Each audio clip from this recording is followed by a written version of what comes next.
Thursday एक normal सी लड़की बच्चों को यरगमाल बना के हुकूमत को ब्लैकमेल करती है। कहानी की स्टार्टिंग बिल्कुल नॉर्मल थी। यामी जो कि नैना का किरदार अदा कर रही थी, उस दिन उनकी सालगिरह थी। वो अपने ही घर में एक स्कूल चलाती थी। उस दिन भी मामूल के मुताबिक सब कुछ हो। बच्चों को छोड़ने आए, उसने बच्चों को कार्टून लगा के दे दिए। उन्हीं बच्चों में से एक का ड्राइवर उसे सैंडविचेस देने आता है। उस ड्राइवर को भी अंदर बुला के यरगमाल बना लेती है और उसने अंदर से घर बंद कर दिया। इतने में उसकी काम वाली वापस आ गई। काम वाली उसके पास पिस्टल देखे डर गई। उसने अपनी काम वाली को भी यरगमाल बना लिया। उसने पुलिस को फोन करके कहा कि छोटे बच्चों को मैंने यरगमाल बनाया हुआ है। और जब पुलिस ने वहां आके देखा तो वहां पे ऐसा कुछ नहीं था। तो पुलिस वापस जाने लगी तो उसने घर से बाहर पिस्टल निकाल के बंदूक की गोली चला दी। उसने पुलिस को फोन करके कहा कि मेरी कुछ डिमांड्स हैं और अगर वो पूरी ना हुई तो एक एक करके सारे बच्चे मरते जाएंगे। वो जो आगे करने वाली थी या जो चाहती थी वो अपनी डिमांड्स की वीडियोस बना के सोशल मीडिया पे अपलोड करी जा रही थी। पुलिस उसका नेटवर्क कनेक्शन काटती है लेकिन वो किसी तरह से वो भी बहाल कर लेती है। बच्चों के माँ बाप जो कि अब बहुत परेशान थे वो उस इलाके में आके हल्ला बोल देते हैं लेकिन पुलिस उन्हें पीछे धकेल देती है। उसकी काम वाली बार बार उसे कही जाती है कि दीदी आप ऐसी नहीं, आप ऐसा ना कहीं, दीदी आप तो बहुत अच्छी हैं। वो अपनी पहली डिमांड करती है कि मुझे इतने पैसे चाहिए, मेरे अकाउंट में आने चाहिए। वो ऐसा कुछ नहीं करते। वीडियो अपलोड करती है। वो लाइव होती है कि बच्चे के सर पे बंदूक रख के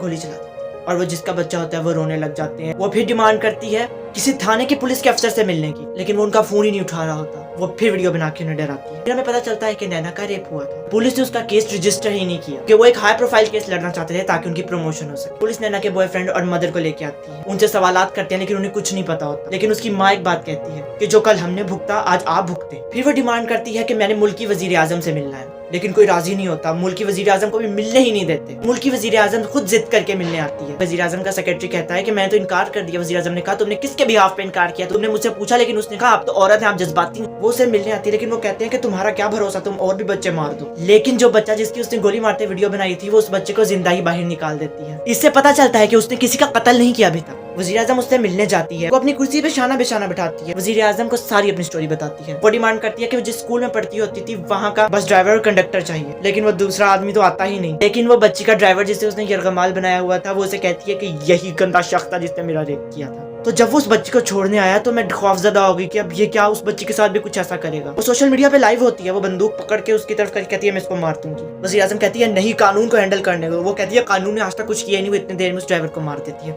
नैना को पुलिस पकड़ के ले जाती है और उसे जेल की सजा हो जाती है। और वज़ीर आज़म एक नया बिल पास करवाती है और कहती है मुल्क के हर महान इंसान ने हमेशा कानून तोड़ा है, और यहाँ पे कहानी खत्म हो जाती है।